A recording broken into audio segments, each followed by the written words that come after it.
May nitanong sa akin, bugok na Ola, paalala ko lang na yung driver's license mo, ang ginamit mo dito para makapag-loan. Maaari namin i-report to sa Land Transportation Office para ipasuspend or much worse, ipa-revoke ang lisensya kasi nakasaad po sa memo ng LTO na ang lisensya ay hindi karapatan.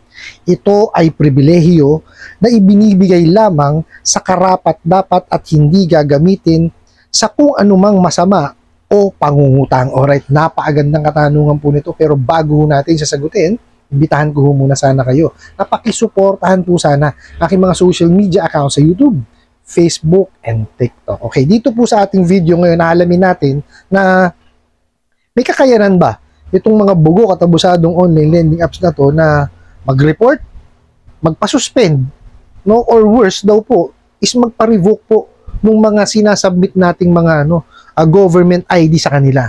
No, alamin po natin yan. Pero bago natin siya simulan, disclaimer lang po muna.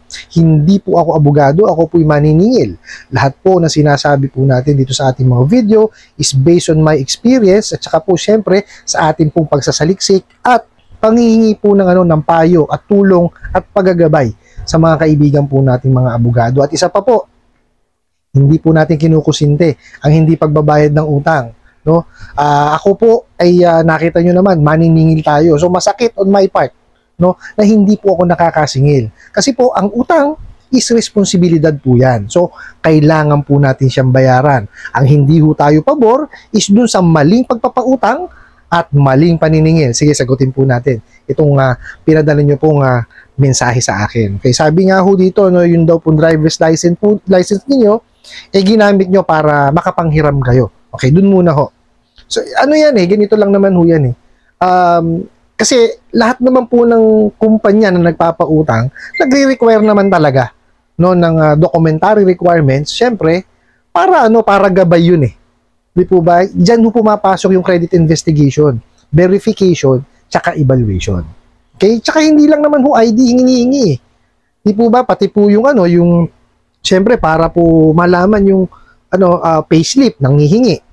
Di po ba? O di kaya COE. O tapos yung tawag dito proof of billing.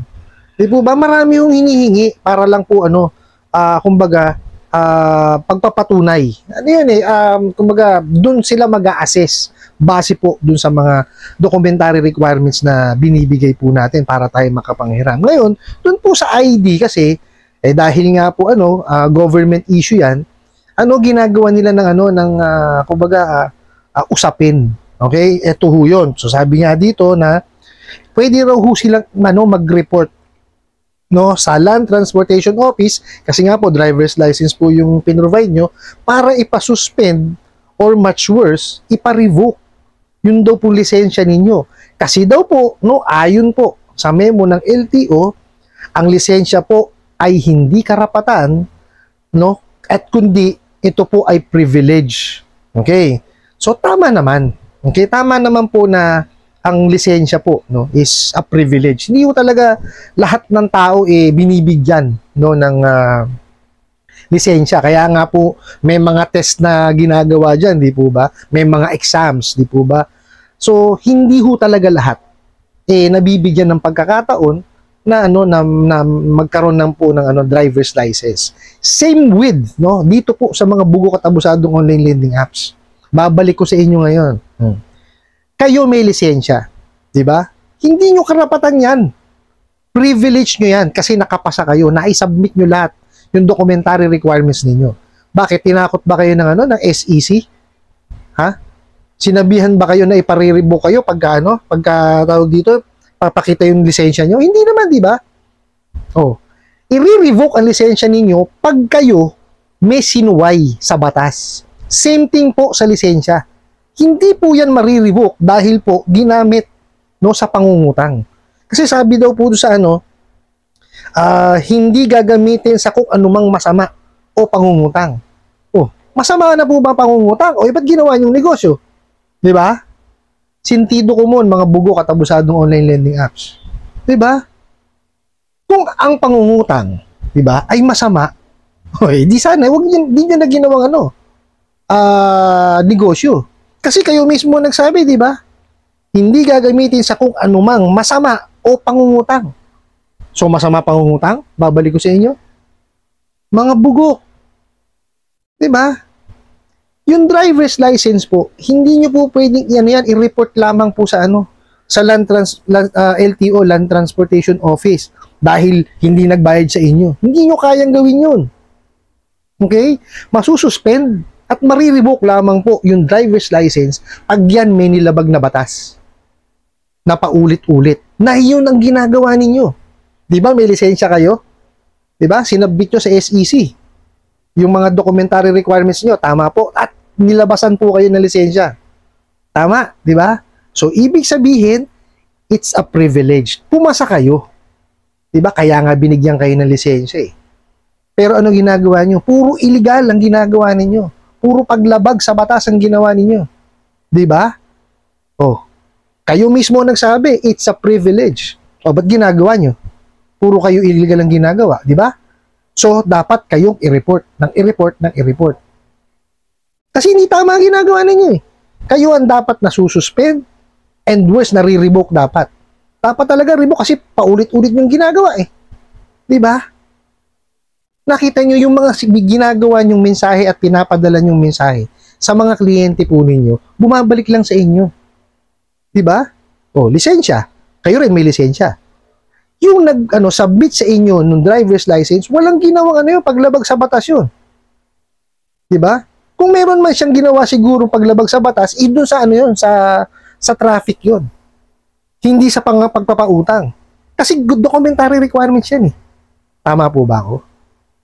Yan ay ginagamit for credit investigation, verification, at evaluation na hindi nyo ginagawa.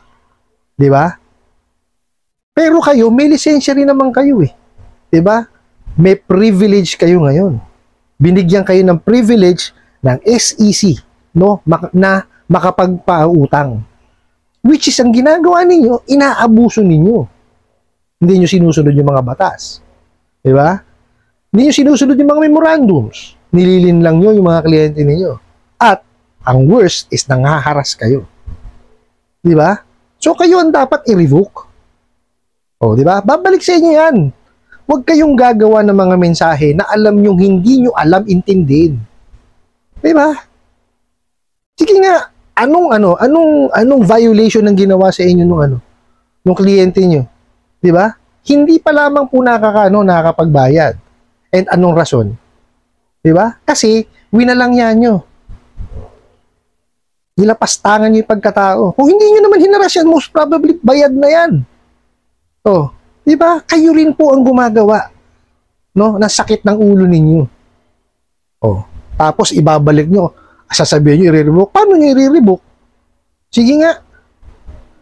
Wala pong sino man ang pwede makapagpa-revoke niyan. Not unless yan gumawa po ng illegal or di kaya sumaway dun sa mga batas trapiko ng paulit-ulit. Di ba? O kung maaalala nyo po, yung vlogger na babae, yung motovlogger, o nakita nyo, na yung niya, lisensya niya, di ba? Di ko alam kung na-suspend or na-revoke na eh. Oh, so, yun po yung mga dahilan para ma-suspend or ma-revoke. Pero yung gamitin sa pagpapautang, yung ID, I don't think so. No? Hindi yan, masususpend or ma-revoke. Kayo, maaari kasi paulit-ulit nyong nilalabag ang batas at paulit-ulit nyong winawalangya yung mga kliyente ninyo. Kaya ako po, ang payo ko po doon sa nagpadala po nitong katanungan na to is i-report nyo po. No? Pwede naman ho kayong mag-report online eh, no? Nandiyan po sa aking description box, no, yung sa SEC, yung iMessage, no? Ipunin nyo po. Yan, isa po yan, no? Lahat ng screenshots nyo, padala nyo sa kanila.